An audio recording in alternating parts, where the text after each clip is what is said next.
Good evening, everyone. My name is Jessica Goodwin, and I'm going to be speaking to you guys today about the first female Marine. My purpose statement is to inform an audience about the life and achievements of Opha May Johnson.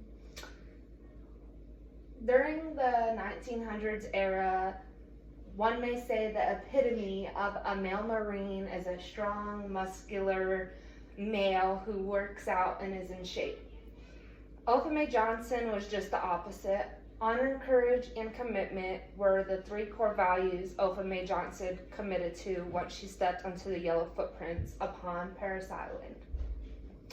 What was once 4 p.m. is now referred to as 1600. There were no more yes and no's, only yes ma'am, no ma'am, and yes sir, no sir. Becoming the first female Marine in 1918, Opha May paved the way for many generations of future female Marines to come.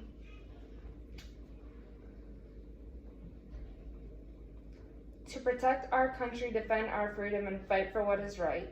At first, female Marines were just admin replacements for their male counterparts who were fighting over. Not until 2016 that women Marines could sign up for any military occupational specialty if specific requirements were met. Important because before the war, female Marines were only allowed to do basically paperwork.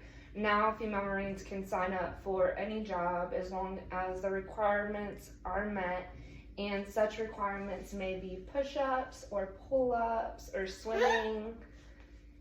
Now we are going to be presenting you with a female Marine and who Opha May Johnson is. From 1918 to present day, female Marines continue to manifest their value.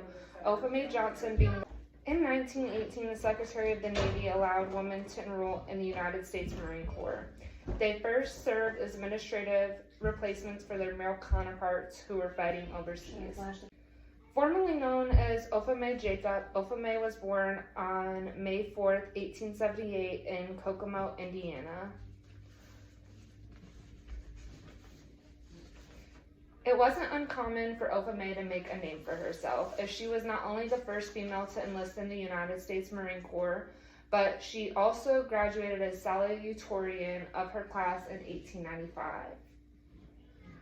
Achievements and success became a huge part of Opha's life. In 1898, Opha met the musical director of Lafayette Opera House, Victor Johnson, who became Opha's husband, changing her last name from Jacob to Johnson.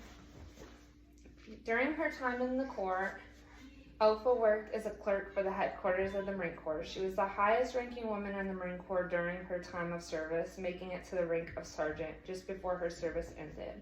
Life after the Corps, Opha became a clerk in the War Department, where she worked for the Corps until she retired in 1943.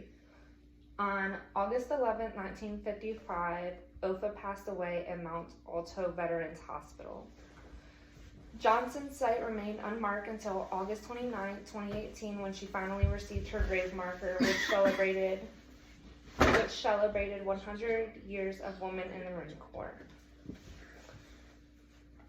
So I would say that is an amazing way to celebrate 100 years of women in the Corps. So to summarize, in 1918, when the first woman enlisted in the United States Marine Corps, becoming the first female Marine, there were approximately about 305 other females who also enlisted that day. Today, there are about 186 million thousand Marine Corps active duty members, making up for 14% of the active duty force. 17.3% of the active duty force are women. 17.3% of the active duty force are women. On the active duty enlisted force in the Marine Corps, women make up only 5.1%, making less than 1% of the population United States Marines. Opha May Johnson became the first female Marine in 1918.